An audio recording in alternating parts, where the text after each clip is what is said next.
Have you watched Lost into Boston? Yeah, yeah. I'm curious, as a musician who has also made her own documentary about touring around certain parts of the world, you know, what's it like watching a documentary like that? Do you kind of go, oh, those are the experiences that I want to have in my life? And Austin to Boston, yeah.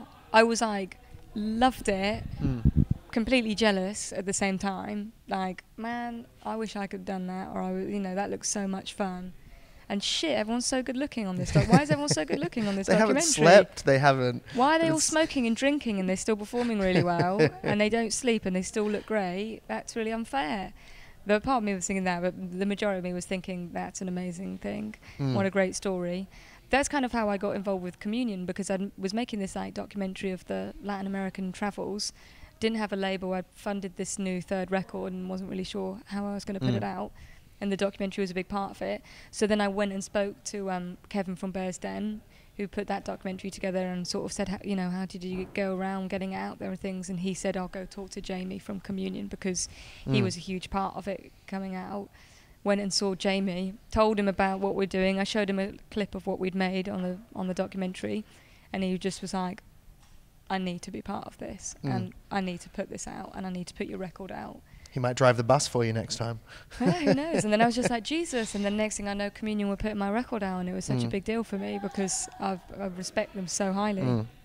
And it just feels like such a natural fit. Yeah, it does feel like a good fit. It feels like it's where I should have been all this time. And I've been floating around in a few different worlds, even with Bombay Bicycle Club, I was more of in like an indie world. My second record went a bit more pop when I was sort of like on what were they called? Columbia Records. And it went down that. So I've been in little different worlds, and then really it was like, fuck man, I need to really be honest about who I am as an artist, and it's way more folky than I've done before. And especially this record, I wanted it to be much more of a folk sounding record. And then felt like Communion was the perfect place for that.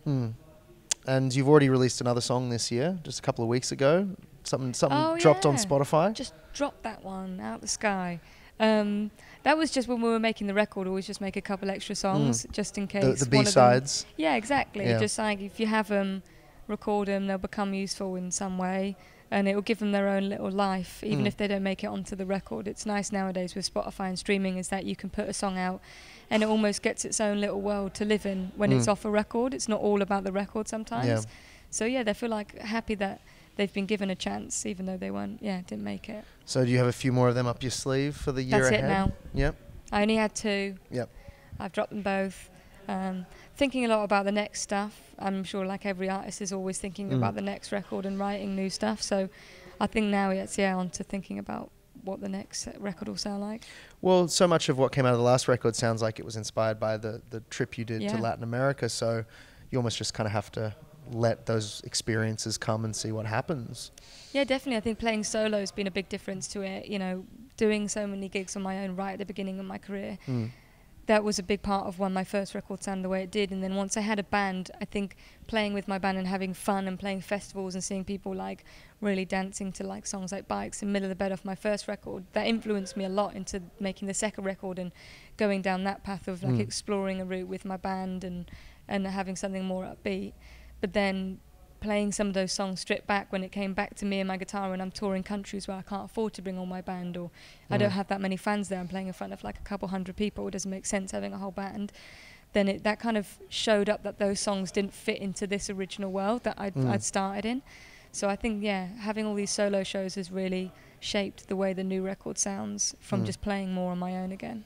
And it must be humbling to see someone like Ben Folds playing solo as well after. Totally. And demanding a whole crowd. You always think that's impossible. There's like 2,000 people in here. How are you meant to like keep them entertained and demand their attention for an hour and a half? And seeing someone do that with one instrument on their own is very inspiring.